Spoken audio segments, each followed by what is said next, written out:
Hello అండి, అందరికీ నమస్కారం. ఈరోజు నేను హెల్దీ రెసిపీ తయారు చేస్తున్నాను.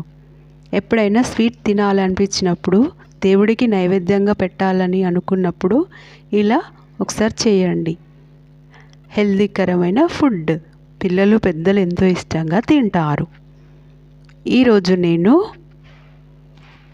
గోధుమలు తీసుకువచ్చి ఇలా నూకలాగా తయారు చేసి ఈ రెసిపీ తయారు చేస్తున్నాను. స్టవ్ వెలిగించుకొని ఒక గిన్నె పెట్టుకొని అందులో ఒక గ్లాస్ పాలు వేసుకున్నాను, ఒక గ్లాస్ నీళ్ళు వేసుకున్నాను, 2 యాలకులు ఇలా వేసాను, ఒక అర స్పూన్ సోంపు వేసుకున్నాను. ఈ సోంపు పౌడర్ లాగా కూడా చేసి వేసుకోవచ్చు. ఈ బెల్లం చితక్కొట్టి అరకప్పు నీళ్ళతో కొంచెం కడిగి తర్వాత నీళ్ళు వేసుకొని కరగబెట్టుకుంటున్నాను. అరకప్పు గోధుమ నూక వేసాను. ఇది మొత్తం మెత్తగా కుక్ అయ్యేంత వరకు కుక్ చేసుకోవాలి. జీడిపప్పు, కిస్మిస్, బాదము సన్నగా కట్ చేసుకొని వేసుకోవాలి. మొత్తం దగ్గరికి వచ్చేంత వరకు మిడిల్ ఫ్లేమ్లో పెట్టుకొని కొంచెం దగ్గరికి వచ్చేంత వరకు కుక్ చేసుకోవాలి.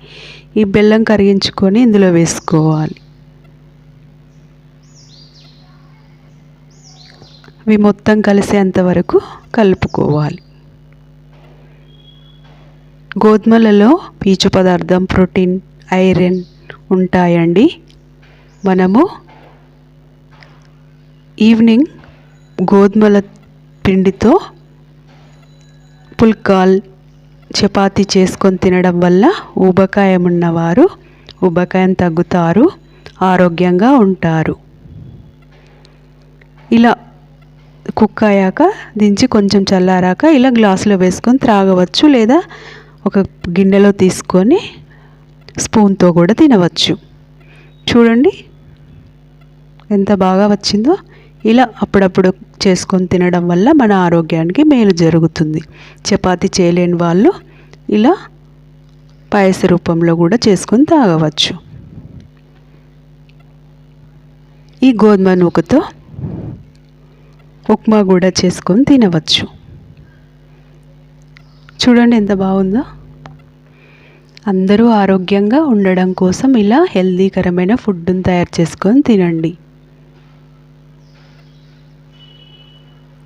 నా ఛానల్ని ఫస్ట్ నుండి లాస్ట్ వరకు చూడండి, సబ్స్క్రైబ్ చేసుకోండి, లైక్ చేయండి.